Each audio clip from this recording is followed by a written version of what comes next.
ฝากเจ้าดูแลบักหำหน่อยนำเด้อได้เวลาเฮาต้องออกเดินทางแล้วผู้เฮาพร้อมแล้วบ่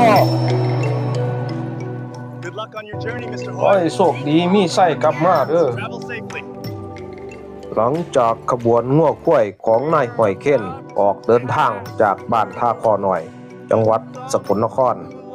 ทุกการเดินทางเริ่มต้นด้วยความยากลำบากคาราวานเก่าเข้าสู่ทุ่งกุลาก้องไห้อันเบื้องว่างพื้นดินแตกระแหงสุดลูกหูลูกตาไล่ซึ่งความเขียวขจีหลังจากเดินทางพ้นจากความแห้งแล้งนายห้อยเค้นนำขบวนมาถึงแหล่งน้ำและก็หยุดพักผ่อนคลายจากการเดินทางอันโดนน่านกองไฟหุงหาอาหาร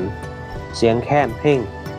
บรรเลงเข้าเสียงหมอลำลูกน้องบางคนเดิมดำสาโทอย่างมีความสุขเติมพลังแห้งใจก่อนเผชิญความท้าทายต่อไปเช้าของวันใหม่คาราวานเคลื่อนเข้าสู่ป่าดงพญาไฟ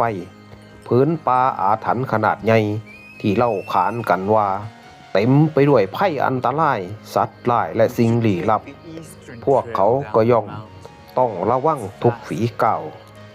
ย่ำค่ำคืนมาเยือนแล้วนายห้อยเค้นสั่งให้ตั้งค่ายพักแรมกองไฟขนาดใหญ่กลางป่ามืดมิดเสียงเล่ไล่และสัตว์ป่าดังระงมสร้างความวังเวงกดดันให้กับผู้เดินทาง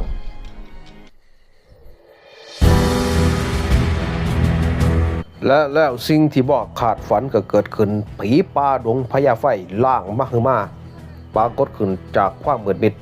หมายสิเขาทำลายลูกน้องของนายห้อยเค้นนายห้อยเค้นผู้บ่ย่อท้อยกมือขึ้นไล่มนต์คาถาอันศักดิ์สิทธิ์สวดมนต์ดังก้องปัดเป่าความชั่วร้ายผีป่าดงพญาไฟถูกสะกดให้สงบลงฆราวาสรอดพ้นจากภัยพิบัติครั้งใหญ่นี้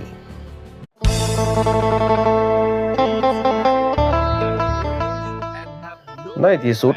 ขบวนคาราวานก็เดินทางมาถึงเมืองลางตลาดรับซื้องัวควายขนาดใหญ่ผู้คนมากมายทั่วสารทิศมาร่วมโตกันนายห้อยเค้นและพรรคพวกสามารถขายงัวควายได้ทั้งหมดอย่างราบรื่นเงินทองที่ได้มาคือความหวังและความฝันของครอบครัวหลังจากนั้นขบวนของนายห้อยเค้นก็ได้เดินทางกลับบ้านพร้อมของฝากและชัยชนะหลังเสร็จสิ้นภารกิจนายห้อยเค้นและลูกน้องอีกเกือบ10 คนออกเดินทางกลับสู่อีสานและแต่ละคนก็เต็มไปด้วยรอยยิ้มห่อผ้าและตะกร้าหลังม้าเต็มไปด้วยของฝากที่พวกเขาตั้งใจนำไปให้ลูกเมียและคนทางบ้านการผจญภัยอันแสนโดนน่านก็ได้จบลงแล้วพวกเขากำลังกลับบ้านสู่แผ่นดินอีสานอันเป็นที่รักอย่างสวัสดิภาพและภาคภูมิใจ